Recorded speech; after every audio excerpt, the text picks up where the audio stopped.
வணக்கம். நான் உங்க முத்து பேசுறேன். I welcome you to our channel MP Technologies.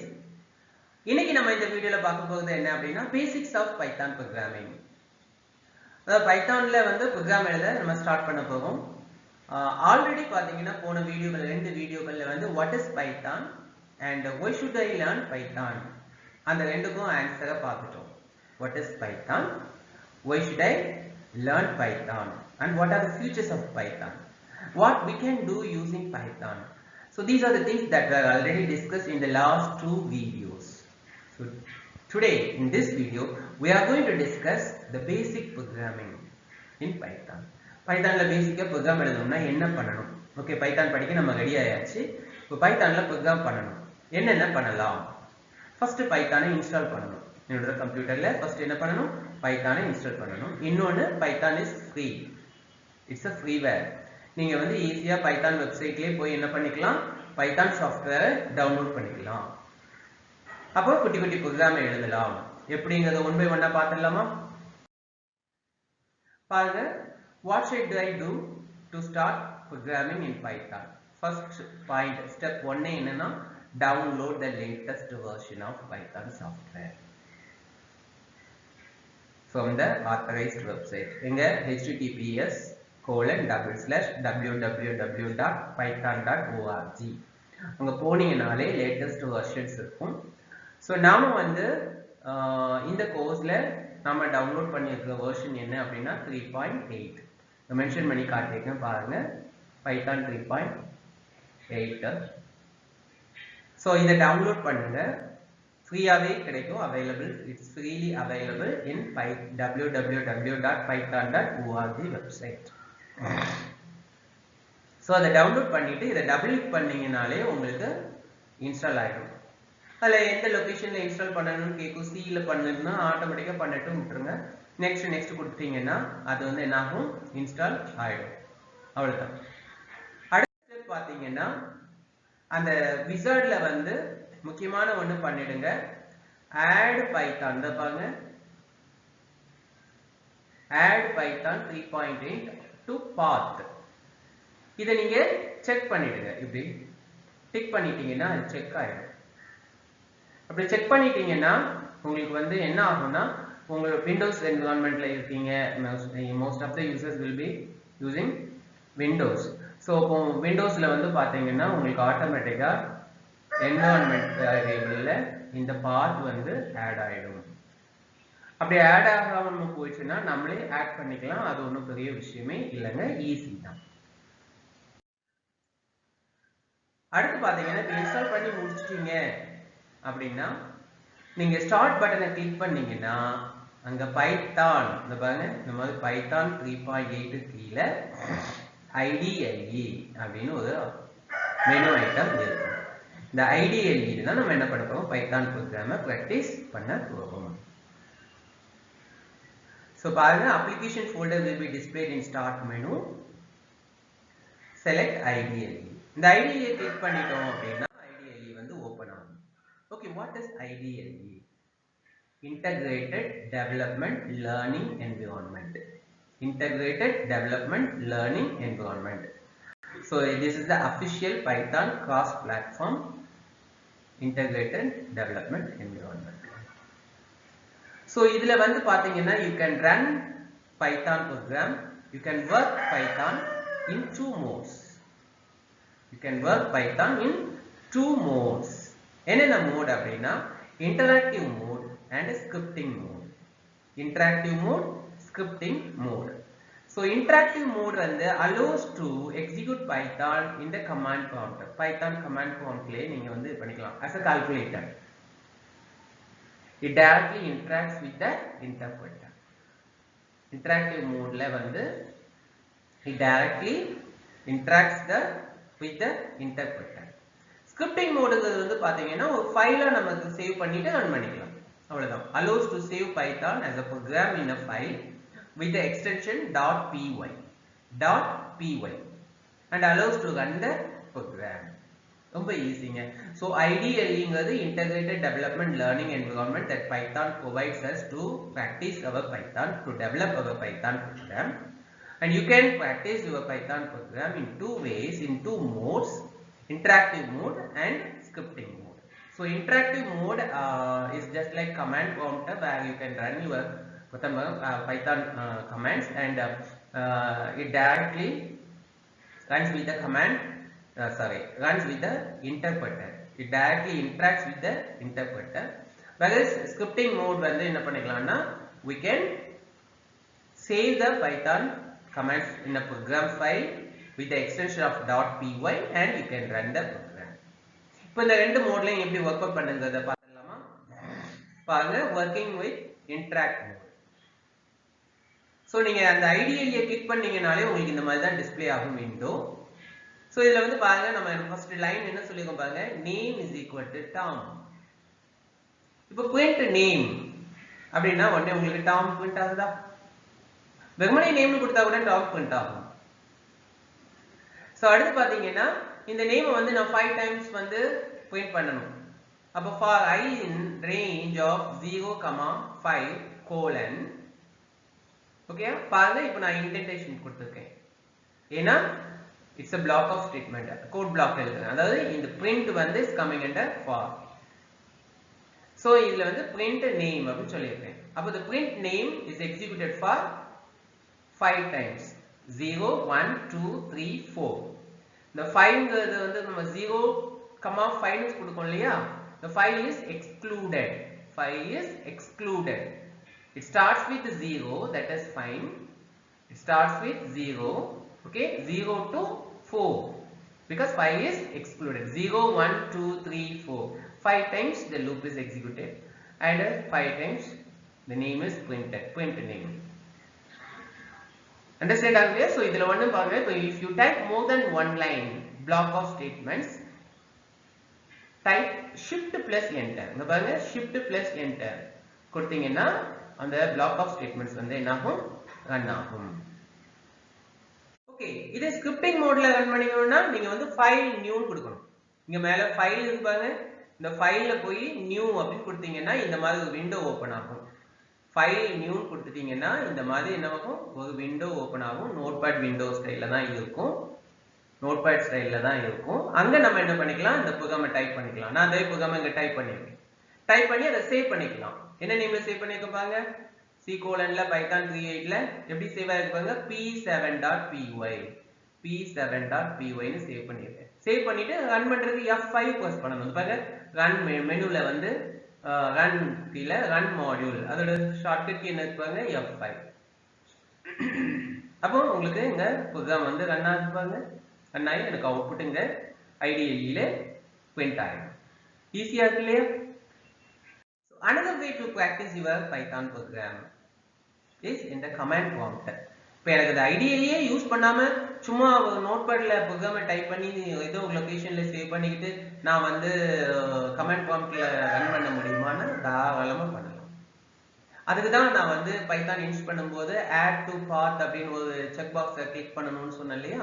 So அப்படி பண்ணிக்கணும். அப்படி பண்ணாம விட்டுட்டோம் அப்படின்னா ஒன்றும் இல்லைங்க, நம்மளோட மை கம்ப்யூட்டர்ல ரைட் கிளிக் பண்ணி இது ப்ராப்பர்ட்டிஸ்ல போய் அட்வான்ஸ்ல போய் என்ன பண்ணணும், என்விரான்மெண்ட் வேரியபிள்ஸை வந்து செட் பண்ணிக்கணும். அவ்வளவுதான். You can also type your program. பாருங்க, இந்த நோட்பேட் இந்த பாருங்க, நோட்பேட்ல test1.py அப்படின்னு நான் சேவ் பண்ணியிருக்கேன். அதை எங்க சேவ் பண்றேன், f:/python_prg அப்படின்னு ஒரு ஃபோல்டர், F டிரைவ்ல python_prg ஒரு ஃபோல்டருக்குள்ள நான் அந்த ப்ரோக்ராமை சேவ் பண்றேன். அதுல என்ன பண்ணிருக்கோம் பாருங்க, ஒரே line எழுதிருக்கோம், welcome to python program அப்படின்னு கொடுத்துருக்கோம். ரன் பண்ணிக்கணும் அப்படின்னா பாருங்க, python test1.py. அழகா எனக்கு இந்த அவுட்புட் கிடைச்சிப்பாங்க, welcome to python program. Run ஆகுது இல்லையா? சிம்பிள். ஓகே, ஒரு பைத்தான் ப்ரோக்ராமை வந்து ரன் பண்ணணும்னா நமக்கு பைத்தான் சாஃப்ட்வேர் வேணும். ஸோ பைத்தான் சாஃப்ட்வேர் எப்படி டவுன்லோட் பண்ணுறது, எங்கெருந்து டவுன்லோட் பண்ணுறது, அதை எப்படி இன்ஸ்டால் பண்ணுறது, இன்ஸ்டாலேஷன் பண்ணும்போது பாத் எப்படி செட் பண்ணுறது, இந்த மாதிரி விஷயங்கள் எல்லாத்தையும் நம்ம பார்த்தோம். அது மாதிரி என்னென்ன மோடில் வந்து பைத்தான் ப்ரோக்ராமை ரன் பண்ணிக்கலாம், ஐடியலினா என்ன, அந்த ஐடியலில என்னென்ன மோட்ல நம்ம பைத்தான் ப்ரோக்ராமை ரன் பண்ணிக்கலாம் அப்படின்னு பார்த்தோம். அது போக வந்து ஐடியலி யூஸ் பண்ணாம நான் பைத்தான் ப்ரோக்ராமை ரன் பண்ணிக்க முடியுமா, கமாண்ட் ப்ராம்ப்ட்ல ரன் பண்ணிக்க முடியுமா, தாராளமா பண்ணிக்கலாம். அதையும் நம்ம பார்த்தோம். ஓகே, இப்போ நம்ம வந்து ஒரு பைத்தான் ப்ரோக்ராமோட ஸ்ட்ரக்சர் எப்படி இருக்கும், ஒரு structure of C program, structure of C plus plus program, structure of Java program அப்படின்லாம் படிச்சிருக்கோம். இப்போ சி வந்து நீங்க படிக்காட்டி நோ ப்ராப்ளம். நம்மளோட எம்பி டெக்னாலஜிஸ்ல ப்ரோக்ராமிங் இன் சி அப்படிங்கிற டைட்டில்ல வந்து ஒரு அரௌண்ட் 42 வீடியோஸ் 43 வீடியோஸ் கிட்ட போட்டிருக்கேன். ஸோ அந்த வீடியோஸை நீங்க பார்த்தீங்கன்னா உங்களுக்கு ஈஸியா புரிஞ்சிடும். ஸோ இப்போ நம்ம பார்க்க போகிறது என்ன அப்படின்னா ஸ்ட்ரக்சர் ஆஃப் பைத்தான் ப்ரோக்ராம். இப்போ பைத்தான் ப்ரோக்ராம்னா அதோட ஸ்ட்ரக்சர் எப்படி இருக்கும்? ஒண்ணுமே இல்லைங்க, ரொம்ப simple, easy. A Python program is constructed from blocks of code. Code block அப்படின்னு சொல்லுவோம். Blocks of code. Python program is constructed from blocks of code. Code blocks. So blocks of code னா என்ன? ஒரு set of statements. So இப்போ பாருங்க, இந்த sample program பார்த்தீங்கன்னா உங்களுக்கு ஈஸியா புரியும். இதுல 3 பிளாக் இருக்கு. Code block 1, code block 2, code block 3. இது வந்து பாருங்க டெஃப்னு கொடுத்திருக்கோம். So define module. நான் வந்து ஒரு மாடியூலை டிஃபைன் பண்ணியிருக்கேன். இது என்னோட இப்போ இது வந்து ஒரு ப்ரோக்ராம். இந்த ப்ரோக்ராமோட எக்ஸிகியூஷன் வந்து begins here because this is a module. இது வந்து ஒரு மாடியூல். இதோட எக்ஸிகியூஷன் வந்து எங்க இருந்து ஸ்டார்ட் ஆகும்? இந்த லைன்ல இருந்து ஸ்டார்ட் ஆகும். இந்த லைன்ல இருந்து ஸ்டார்ட் ஆகுது. ஓகேயா? சோ இது வந்து கோட் பிளாக் 1. சோ பாருங்க, each code block contains one or more lines executed as a unit. So இந்த பிளாக்ல வந்து பாத்தீங்கன்னா 3 lines இருக்கு. இந்த block consists of 3 lines. So first என்ன பண்ணுவோம்? enter a number to find factorial. அந்த n ல வாங்கிட்டோம். அடுத்த ஸ்டேட்மென்ட் பாருங்க, f is equal to fact of n. அப்ப ஃபேக்ட்ங்கிறது என்னது? ஒரு மாடியூல். அதை எங்க டிஃபைன் பண்ணிருக்கோம்? இங்க தான் டிஃபைன் பண்ணி வச்சிருக்கோம். அது code block 2. So fact of n என்னது? கண்ட்ரோல் எங்க வந்துடும்? இந்த பிளாக்குக்கு வந்துடும். இப்போ n ல வந்து நீங்க 5 கொடுத்துட்டீங்க அப்படின்னா அந்த 5 வந்து இங்க பாஸ் ஆகும். So fact of n. இங்க ஃபேக்டோரியல் வேல்யூ கண்டுபிடிக்கிறதுக்கு நம்ம ப்ரோக்ராம் எழுதியிருக்கோம். சோ இது வந்து என்னது? Code block 2. So இதுக்குள்ள பாருங்க கோட் பிளாக் 3 எழுதிருக்கோம். for I in range of 1, n plus 2, n plus 1, f is equal to f into I அப்படின்னு சொல்லியிருக்கோம். So இந்த இது வந்து ஒரு கோட் பிளாக் 3. இது 5 times எக்ஸிக்யூட் ஆகும் இல்லையா? அப்போ ரிட்டர்ன் f. இந்த வேல்யூ எங்க ரிட்டர்ன் ஆகுது? எங்க கால் பண்ணமோ அங்க ரிட்டர்ன் ஆகுது. f க்கு ரிட்டர்ன் ஆகும். f ல அசைன் ஆகும். So இங்க பாருங்க print factorial of n is f. அந்த factorial value display பண்றோம். So code blocks are executed by execution frame. The code block, every code block is executed by execution frame. A frame contains administrative info and it determines where and how the code block are to be executed. The execution frame has administrative info as well as it determines where and how the code blocks are to be executed. அவ்வளவுதான். So structure of a program எடுத்துக்கிட்டீங்கன்னா the program Python program is constructed from blocks of code. So each block contains one or more lines executed as a unit. அவ்வளவுதான், ரொம்ப simple, easy தான். So okay, structure of Python பார்த்தோம், blocks of code and each block consists of lines. அப்படிதானா? Each block consists of lines executed as a unit. இதுல line structure of Python program. ஒவ்வொரு லைனுக்கும் structure இருக்கு. ஒரு லைன்னா இப்படிதான் இருக்கும் அப்படின்னு இருக்கு. So பாருங்க, a Python program is composed of number of logical lines. A Python program is composed of number of logical lines that can be grouped into number of code block.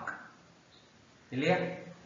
So logical line is represented by a token, new line or semicolon or ended by semicolon. A logical line is ended by semicolon or a new line token.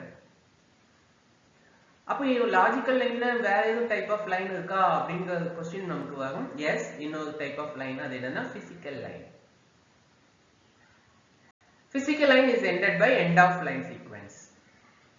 அதனால logical line physical line கன்ஃபியூசிங்கா இருக்கா? இல்ல, உண்மையிலங்க ரொம்ப simple. பாருங்க, இந்த example பார்த்துட்டீங்கன்னா இவ்வளவுதானா அப்படின்றீங்க. ஒண்ணுமே கிடையாது. பாருங்க, I is equal to 10. It's a logical line. It is a physical line. அடுத்து பாருங்க, print I. It is a logical line and it's a physical line. இப்ப பாருங்க, I is equal to 20 semicolon print I.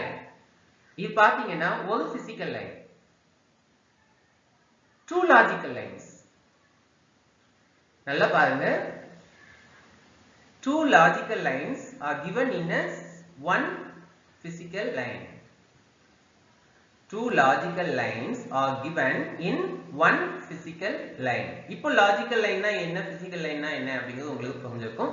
But better practice வந்து always giving one logical line in one physical line தாங்க. ஆனா இந்த மாதிரியும் கொடுத்துக்கலாம். Logical lines வந்து நீங்க more than one logical lines ஒரு physical lineல கொடுக்கலாம். அதே மாதிரி ஒரு லாஜிக்கல் லைனை more than one physical lineல கொடுக்கவும் முடியுமா? கொடுக்கக்கூடிய சிச்சுவேஷன் வருமா? எஸ், of course, சில சிச்சுவேஷன் வரும். ஒரு லாஜிக்கல் லைனை more than one physical lineல கொடுக்கக்கூடிய சிச்சுவேஷனும் வரும்.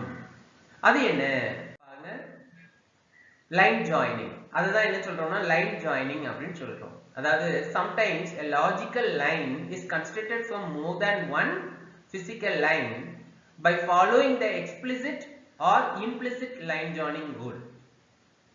லைன் ஜாயினிங் பண்ணி நம்ம என்ன பண்ணிக்கலாம்னா more than one logical line வந்து more than one physical line ஒரு logical line ரெப்ரசன்ட் பண்றதுக்கு லைன் ஜாயினிங் ரூலை யூஸ் பண்றோம்.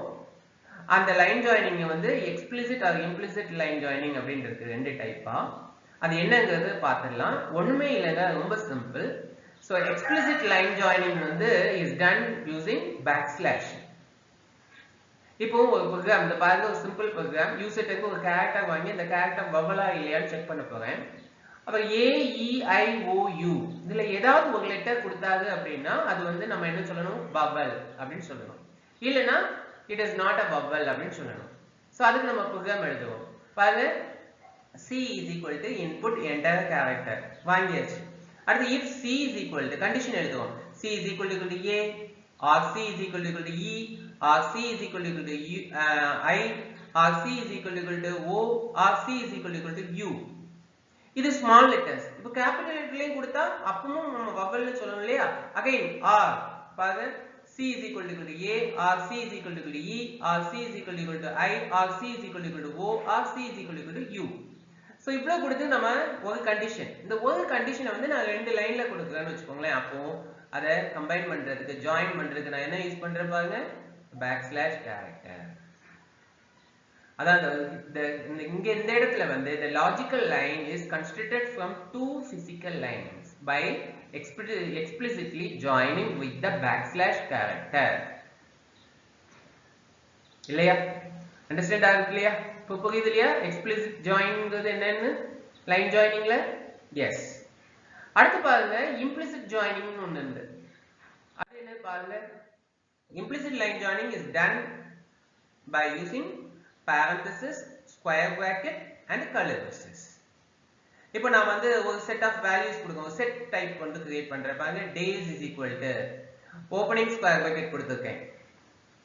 Saturday, Monday, Tuesday, Wednesday, comma அடுத்த லைன்ல Thursday, Friday, Saturday கொடுத்து க்ளோசிங் ஸ்கொயர் bracket கொடுக்கிறேன்.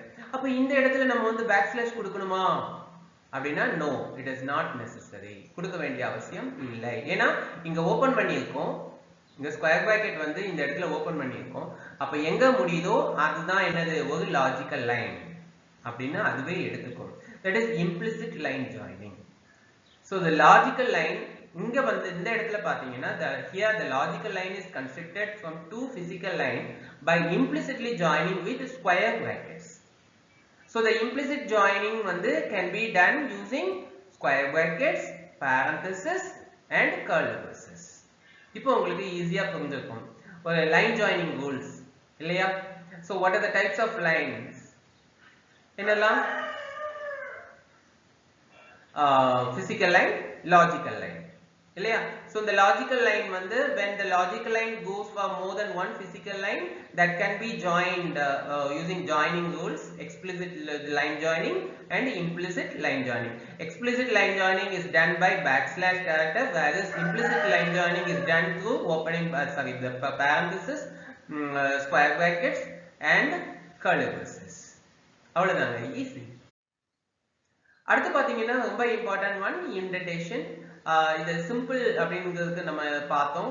அதாவது இங்க கர்லி braces எல்லாம் யூஸ் பண்ண வேண்டிய அவசியம் கிடையாது. when you write a block code block, when you write a code block, you need not to use curly braces. Instead of that, we use indentation. So indentation is nothing but white spaces given in the beginning of the line. So அது பாருங்க, grouping the statements in Python is done just by indentation instead of using curly braces. And white spaces அதாவது such as spaces and tabs can be used for indentation. அடுத்து பாத்தீங்கன்னா leading white spaces at the beginning of the logical line helps to compute the level of indentation. The number of white spaces is not a fixed one. இத்தனை number of white spaces தான் கொடுத்து indentation create பண்ணணும்ங்கற கட்டாயம் கிடையாது. ஒரு space கொடுக்கலாம், ரெண்டு space கொடுக்கலாம், நாலு ஸ்பேஸ் கொடுத்துக்கலாம். டாப்க்கு வந்து ஒரு டாப்னா நாலு ஸ்பேஸ் எடுக்கும். நம்ம ஒரு ஸ்பேஸ் ரெண்டு ஸ்பேஸ் கொடுத்து கூட நம்ம indentation create பண்ணனும்னா பண்ணிக்கலாம். But all the statements in a block should have the same indentation. அதுதான் முக்கியம். நல்லா பாருங்க, இந்த லைனை படிச்சீங்கன்னா புரியும். The number of white spaces is not a fixed one to define a block, but all the statements in a block must be indented in the same number of white spaces. That is very important. All the statements in a block must have the same indentation. அதுதான் important. பாருங்க, இந்த எக்ஸாம்பிள்ல correct இன்டென்டேஷன்ல ஒன்னு பார்த்துப்போம், wrong இன்டென்டேஷன்ல ஒன்னு கொடுத்துப்போம். அப்படி கொடுத்தா error சொல்லும். பாருங்க, while n is greater than 1, இந்த ரெண்டு சேம் இன்டென்டேஷன்ல இருக்கு. பாருங்க, f அடுத்த லைன் n. இங்க வந்து f க்கு அப்புறம் இந்த n equal to n minus 1 ஒரு லைன் தள்ளி கொடுங்க. அப்ப வந்து சொல்லி பாருங்க, எரர் சொல்லிடும், unexpected indent. So don't forget, இந்த ஒரே ஒரு விஷயம் மட்டும் மறக்க கூடாது. The number of white spaces is not a fixed one, but all the statements in a block must be indented in the same number of white spaces. That is very important. அடுத்து பாத்தீங்கன்னா இப்போ comments.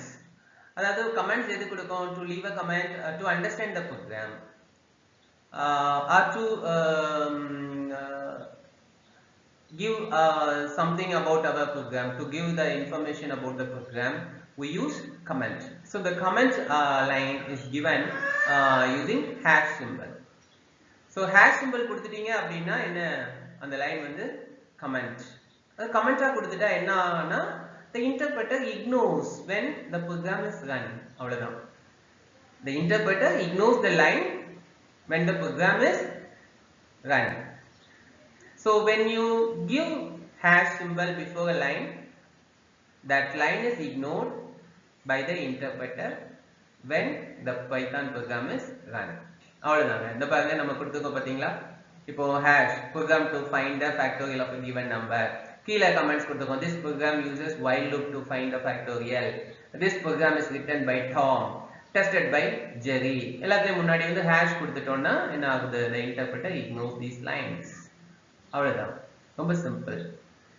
So இப்போ program வந்து run பண்றோம் அப்படின்னா, the program வந்து பாத்தீங்கன்னா is broken. So the program நாலே என்ன, it consists of number of lines, logical lines. இல்லையா? program consists of number of logical lines that are written in code blocks. Number of code blocks. The logical lines can be splitted into number of code blocks. Code blocks ஆவும் இருக்கலாம். So when you run the program, every logical line is broken into number of lexical components called tokens by the parser. By the parser. The parser வந்து splits the logical line into number of lexical components called tokens. Token ஆ பிரிச்சு தான் நம்ம program run பண்ணுது.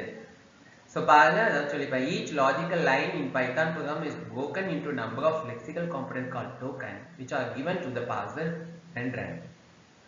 The different அப்போ இந்த டோக்கன்ஸ்ல என்னென்ன different types of token இருக்குன்னா new line அப்படின்னு ஒரு டோக்கன் ஆல்ரெடி நான் பார்த்தோம். Logical line வந்து is ended with new line or semicolon அப்படின்னு பார்த்தோம் இல்லையா? So பாருங்க the different types of tokens are identifiers, keywords, literals, operators, delimiters இதெல்லாம் different types of tokens இருக்கு. இந்த tokens பத்தி நம்ம கண்டிப்பா அடுத்த வீடியோல டீடைலா பார்த்துடலாம். So என்னோட இந்த வீடியோ வந்து உங்களுக்கு பிடிச்சிருந்ததுன்னா ப்ளீஸ் லைக் பண்ணுங்க, ஷேர் பண்ணுங்க, மறக்காம சைடுல இருக்க subscribe பட்டனை கிளிக் பண்ணுங்க so that only you will receive my all updates as early as possible as soon as I update. நன்றி.